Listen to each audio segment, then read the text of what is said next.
शिवोऽहं शिवोऽहं शिवा स्वरूपं शिवोऽहं शिवोऽहं शिवा स्वरूपं नित्योऽहं शुद्धोऽहं बुद्धोऽहं मुक्तोऽहं नित्योऽहं शुद्धोऽहं बुद्धोऽहं मुक्तोऽहं चिदानन्दरूपा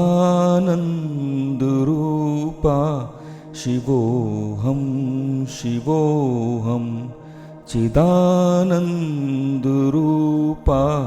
शिवोऽहं शिवोऽहं। शिवोऽहं शिव स्वरूपोऽहं एवं अहम ब्रह्मास्मि। इसका अर्थ समझने के लिए हमें ये समझना होगा कि ईश्वर कौन है। जब सृष्टि नहीं थी, कुछ भी नहीं था, यानी चांद, तारे, सूरज, धरती, आसमान कुछ भी नहीं था, उस समय भी ईश्वर था। सदा से है और सदा रहेगा।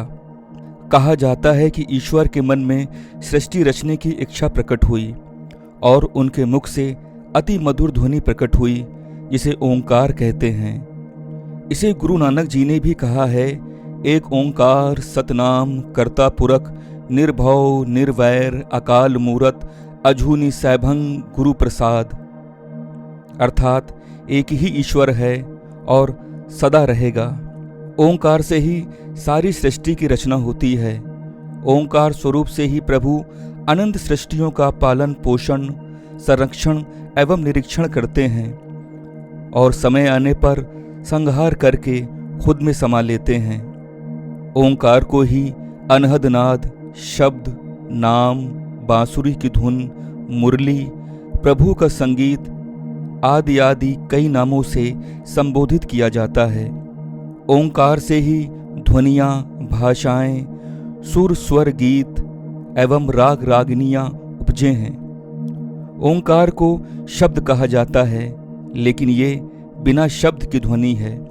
ईश्वर को अक्षर कहा जाता है, यानी अक्षर, जो कभी नष्ट नहीं होता, जो सदा से है और सदा ही रहता है। लेकिन ईश्वर हर शब्द से, हर अक्षर से परे हैं। ऐसा कहा जाता है कि ईश्वर के मुख से ही ओंकार प्रकट होते ही ईश्वर स्वयं ज्योतिर्मय स्वरूप में प्रकट हो गए। ज्योतिर्मय अंडाकार स्तंभ के रूप में उनका साकार रूप प्रकट हुआ। शिव पुराण के अनुसार ओंकार से जो प्रकाश निकला, उससे ज्योतिर्मय शिवलिंग प्रकट हुआ और इसी शिवलिंग से सृष्टि भी प्रकट हुई।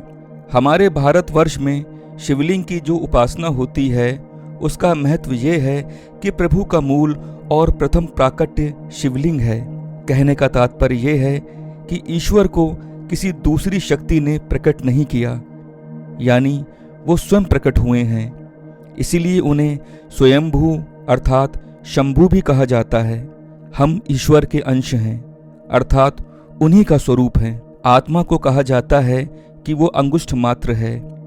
अगर अंगूठी को गौर से देखेंगे तो उसका आकार छोटे से शिवलिंग के रूप में दिखाई पड़ता है। हम ईश्वर के छोटे अंश हैं। हम उनके अंश छोटे से रूप में और प्रभु अनंत होने के कारण बड़े स्वरूप में ज्योतिर्मय स्तंभ के रूप में दिखाई पड़ते हैं। यही शिवोहम का सच्चा अर्थ है और इसकी निरंतर याद में रहना, बार बार स्मरण करने से आत्मा का उस परमात्मा यानी शिव के साथ योग अर्थात जुड़ाव हो जाता है। तब सच्चे अर्थों में शिवोहम और शिव योग समाधि की अनुभूति होती है। न जव्यो न भूमि न तेजो न वायु न पुण्यम न पापम न सुखम न दुखम चिदानन्दरूपा शिवोऽहं शिवोऽहं शिवोऽहं शिवोऽहं शिवा स्वरूपम। हर हर महादेव।